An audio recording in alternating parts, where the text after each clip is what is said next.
Never dismiss never dismiss physical symptoms without checking these three spiritual connections. The last one will transform how you approach healing forever. One for understanding, your body speaks a language of sensation that your soul has been trying to communicate.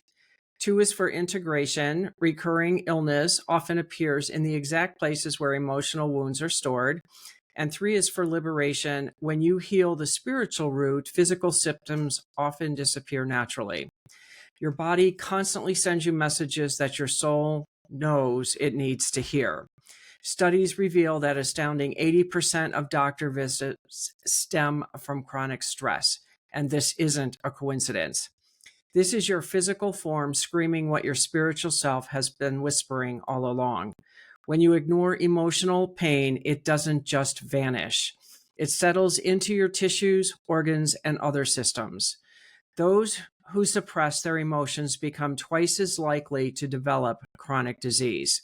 But here's the beautiful truth.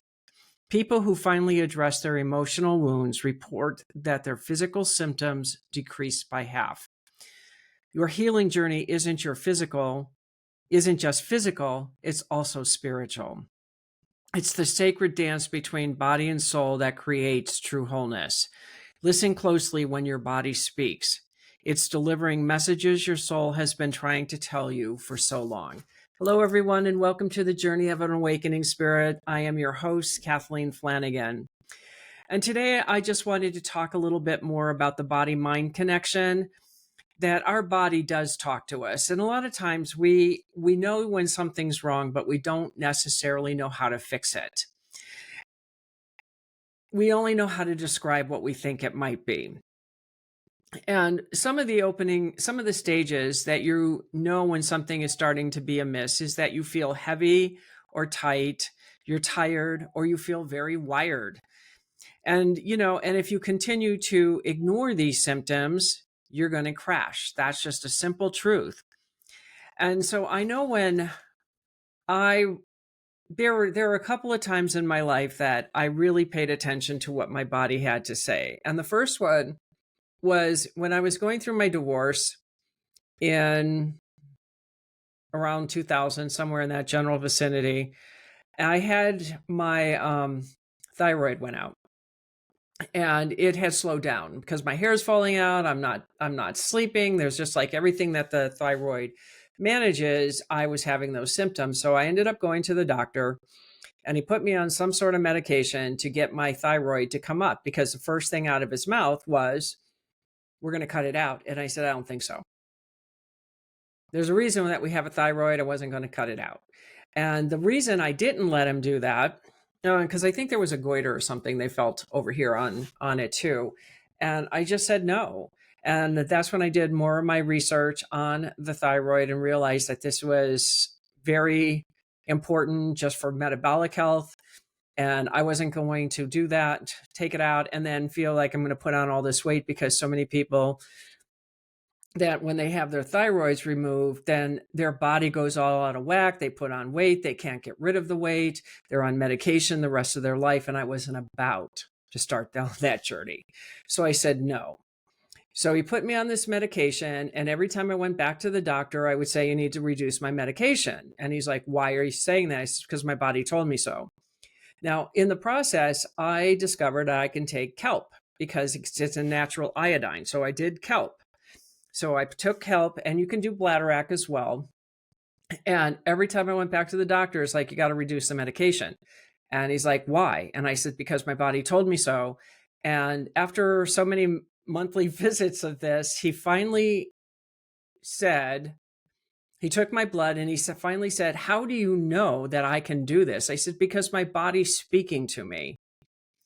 When you're listening, your body will tell you. It's just like there was just some sort of a feeling inside that just said, this needs to just get addressed somehow. So it was dealt with. Now, when I got off of this, it was, I think, about a year I was on this.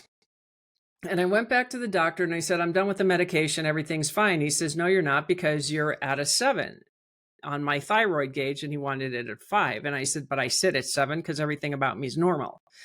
And he said, well, I'm not giving you a clean bill of health, and said, don't care about that. And I didn't care about that.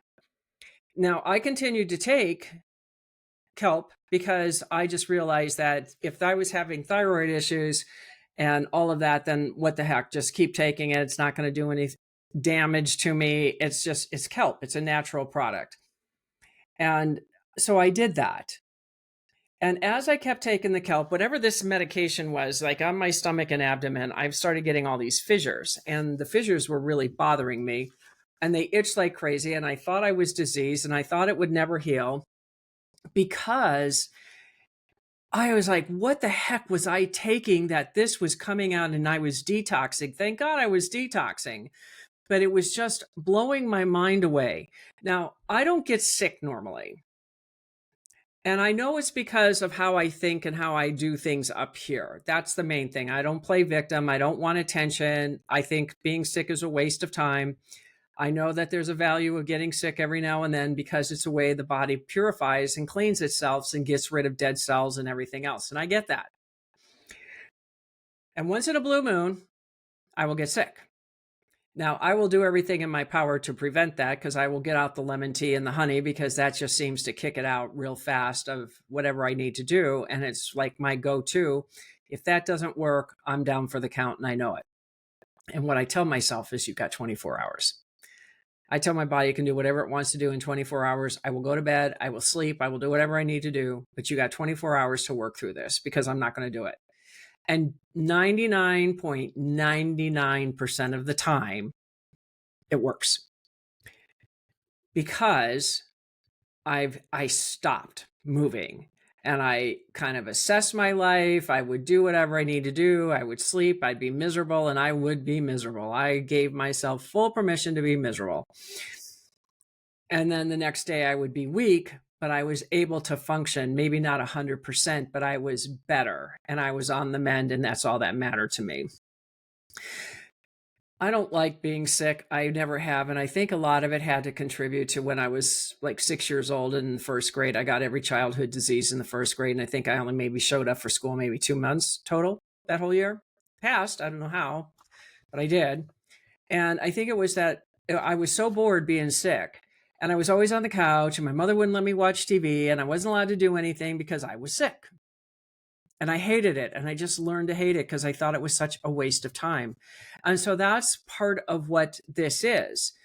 Now, I was also a migraine sufferer for many, many, many, many, many years. And I learned everything about migraines.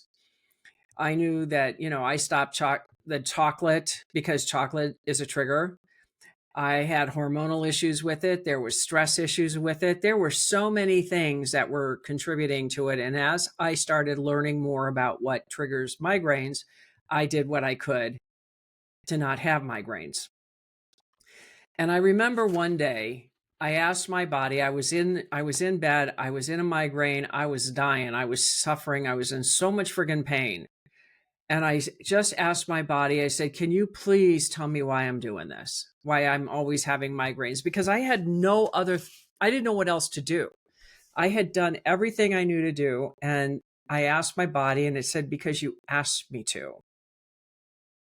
Okay. And what did that mean? Excuse me. And it said, you asked me that every time you got too close to the light, that I would do something to stop you so you would not die. And I was blown away with that answer, because somehow it rang very true to me. And I said, well, I just want to say thank you so very much for doing what I asked you to do. I really do appreciate it, but I don't need that anymore. I'm okay, I'm safe, and I'm willing to go into the light, because I know I'm not going to die. And I never had another migraine since. Blew me out of the water. Now, I can get like sensations that a migraine may come on. And if it does, I know what to do before it lands. And that's the main thing, is I just knew how to do it, because when we get sick, it's in our outside field and it comes in. So like anything that you're thinking goes out into the universe, and then it comes into you, and then it expands back out. Well, I knew I could feel it coming. So something would come in and I would do whatever I could. So I wouldn't let it anchor into my physical being and let it stay out in the auric field and then pushed it out. That's how disease happens. It comes in through all the layers of our auric field. And then we just have to let it go. So when we do that, when we take control of our thinking, because a lot of it's in our thinking, cancer has been known that it comes from thinking. And every person that I know that has had cancer, they always say, number one, it was the best thing that ever happened to them, even though it sucked to be them. But they also realized what their thinking was, and that's what changed for them.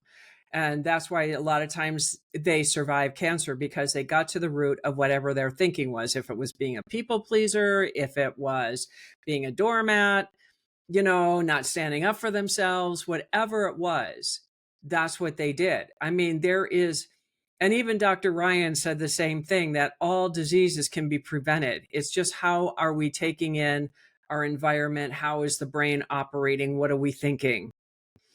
And there's a lot of truth with our body mind. And I feel like I'm a walking testament of that, because I very seldom ever catch anything. And occasionally I do. I'm not immune to it, but I do it. I just keep a positive attitude as much as I can. Sometimes we're sick for various reasons. Now, when I broke my hand, I was told I needed to stop moving, and I thought, well, I might as well be dead as much as I'm not moving now with a broken hand. But the thing was, for the broken hand, there was a message coming in, and I wouldn't have started podcasting if it wasn't for a broken hand, because I was moving too fast to even see the email if it came in. That was the first thing. Then I go down with sciatica 2 weeks ago, and I'm thinking, okay, you're wanting me to stop again for some reason. I don't know what this is. I'm not afraid to move into the future, because it's sciatic. It's about moving forward, being afraid of the future. Now, in the summer, I had some of that because of the death of my father, and just feeling the hopelessness and the despair and the depression that I was going through. And then I stopped feeling that, but who knows? It could have been partly coming in from that too, and partly not. But what I did discover, that when I was laid up for that week, and I mean, I was literally laid up, the only way I could do anything was to lay down. I could not sit at all. And so I did a lot of mundane work, like cleanup work, like the computer and stuff, and really mundane stuff that I didn't want to do. And I probably never would have done had I not been it, but I was so bored that this was the only time to do boring stuff, because I didn't have to think. And so that's what I did. And so when we do things like that, the message showed up, because then I got into a class and all of a sudden it was, oh my God, look at this. I have an opportunity to take this class to get, something added to my value ladder. And it was about learning how to market better and doing things better. And then I can help other people with it. And what I saw was like the dots finally connected. I mean, I have been searching and searching and searching to see the dots connect, and I haven't been able to see them connect. And this caused that. And I was like, oh my God, this is amazing. So the things that I have done because of it, my community is now live. It's at school / I am the light sanctuary. That is my community. It is actually launched. I still have work to do on it. I still have videos to put up, but I do have freebies in there. I have some classes in there. I have various things in there. So I am ready to go. And I am so excited that I did it, because the other thing that happened when I launched that, it was like all of a sudden there was this huge weight that was lifted off my shoulders, because I was so terrified of starting a community. I can't even tell you how terrified I was of doing it, but I was going to do it anyways. And I did it. And it was like, this isn't so bad. What was I making a big deal over? Our fears make us foolish, but it's okay, because I needed to do this, and I got that, and I understand it. And now it's like I can put all of my stuff in one place instead of a little here, a little there, and all over the place, and feel scattered. And now I feel like I understand, and I can see a roadmap that I was never able to see before. And because I'm trying to reach you, and you have to reach back and you're not reaching back. So I figured, okay, I'll start this community. You can come into the community. You can do whatever you want, play as big or as small as you want, but at least the opportunity's there, the answers are there, and you're in a safe place. Because I know how important it is to develop a trust for somebody, to believe that they're the real thing, especially when you've been injured and hurt and traumatized. I know what that is. And so that's why I did this, is that I did this for you. So you have a place where you can come in and feel safe, that you can take the mask off. You can speak the way you need to speak. You can say what you need to say. You can get help and support there. And that there's going to be other like beings there. So you find out that you're not alone, and it's really okay to open up and let your light shine. And that's why I did what I did. And it felt so good to finally do that. Instead of I'm close, I'm close, I'm close. It's like, no, I'm done. And I launched it, even though it's not 100%. Don't care. It's a work in progress. I'm a work in progress. You're a work in progress. But there's enough stuff to get you started. And that's the main thing, is there's something there for you. So you can kind of go through it, see if you're interested. If you're not, right now it's a free community. So come and join me for the free community. I do have courses. I'm going to have VIP, so you can have coaching with me, things like that. I'm going to do it. I don't have all that mapped out yet, but it will be getting mapped out. So some of the other things that when you're feeling not so good is, you can be in constant overwhelm. And sometimes I have felt that a lot in my life, over and off and on. I want to say that I felt that off and on in the last several years, but not really. It's a little bit different. I think it was so much information coming towards me because I was stepping into it, that it almost felt like an overwhelm, but it wasn't. It was just so much information of possibilities that I didn't know when I reached out and asked for help. There was possibilities coming my way. But before that, I was always tense. I always walked around with my shoulders up here. I used to see pictures of me when I was a young kid like this, and I'm like, oh my God, what was this all about? I was constantly protecting myself, and I couldn't shake it. I didn't even know I was doing it. I just noticed it in pictures. So I thought, wow, this is really something that I can finally let down my shoulders, and I can carry the weight that I need to carry the way I need to carry it. So I just want to let you know that. And then I would have emotional mood swings, or I would shut down.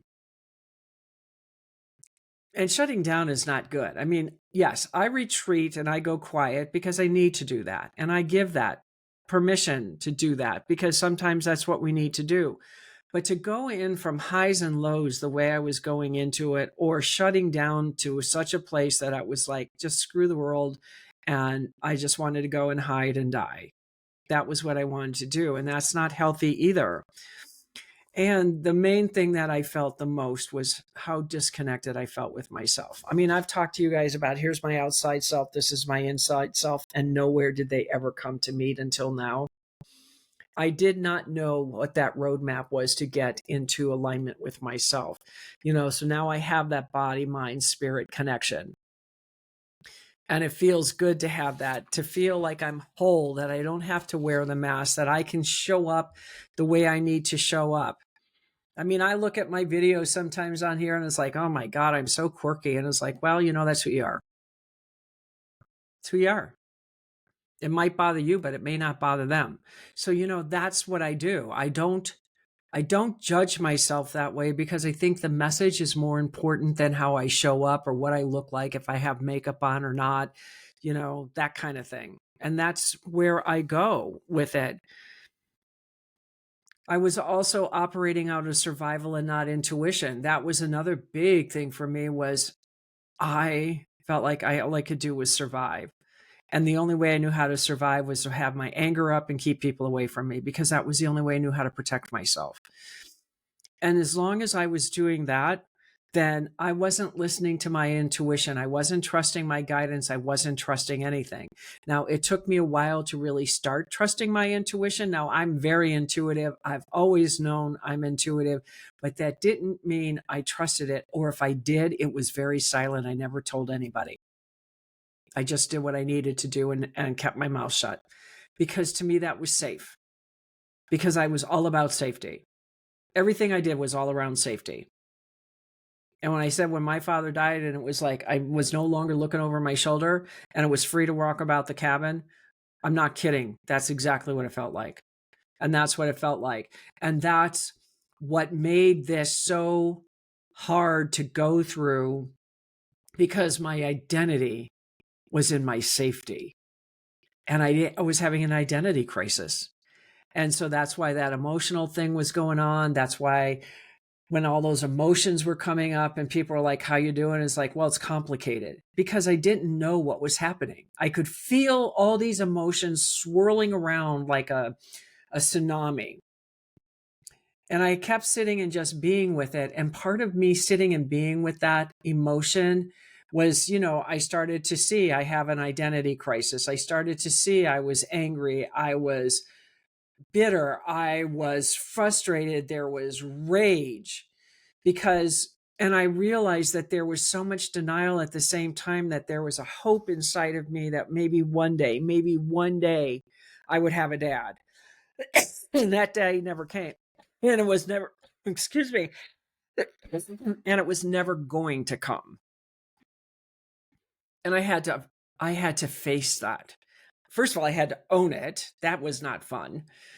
And then I had to face it. And then I had to feel the pain of what it was like not to have a father, and all the dreams of what it would have been like. What would have my life been like had it been that way? Well, it wasn't designed to be that way. But I had to really honor that little girl inside about what this was. And as I sat with it, and as each emotion of the tsunami came up and came forward, that's when I started healing, because I could start seeing it and I embraced it. And it wasn't fun. It wasn't fun. But my intuition kept saying, you're not crying for the loss of your father. You're crying for your own personal healing. And it was and that was a big shift for me, trusting that and believing it. And I did believe it. I truly did believe it. So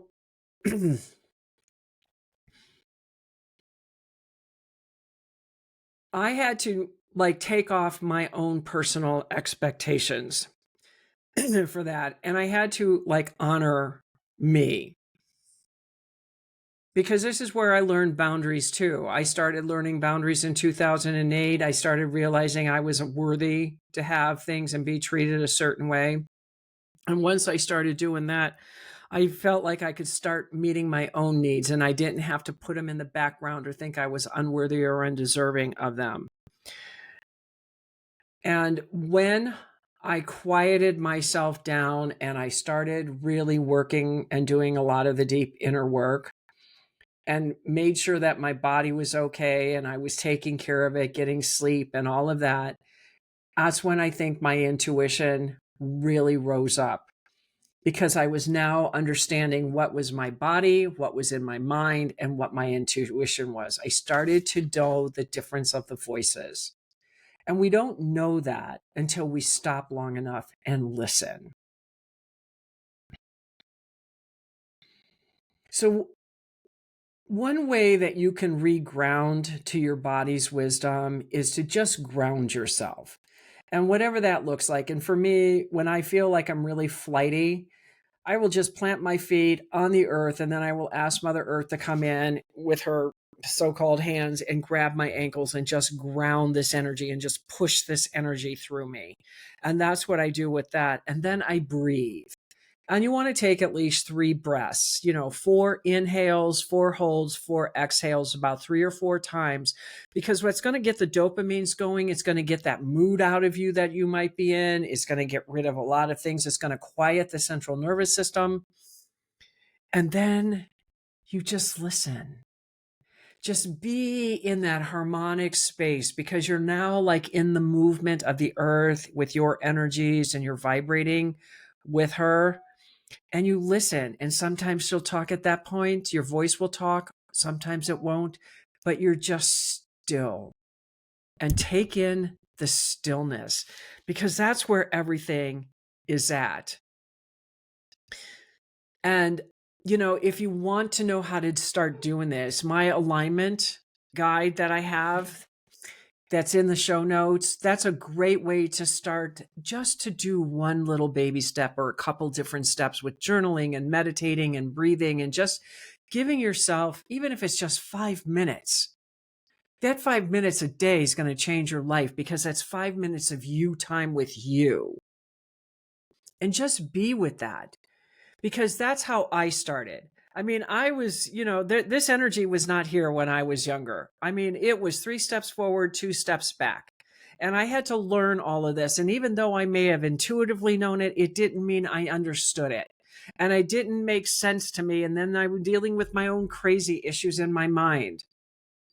But I know now because I walked it, I did it every step of the way. And when I wrote my books, Dancing Souls, I look at those books now and I gave out more information than I ever even imagined I did. When they said this is a manual and my answers are there, they are. Because whatever you're going through, those books will show you what the answer is. I don't know how Spirit does it, but they did it. And I was able to channel it through how I was walking through it. So that's what I want you to know and to just one baby step, make one little change in your life. And it will catapult you to a world that you only dreamed of ever having. I mean, I keep looking at my life going, I had no idea. I dreamt this my whole life, but I didn't know I really could have it. And I'm not done. That's the part. I'm not done yet. And you know what? When I put my head on the pillow for the very last time, I can say I did the best I could. And that's enough. I learned, I grew, I did everything in my power to be the best version of me I could be. I healed as many relationships as I could have healed. I did everything. I'm not going to my grave with regrets. I'm not going to my grave with shame or what if. My relationship with my parents, I spent a lifetime resolving them.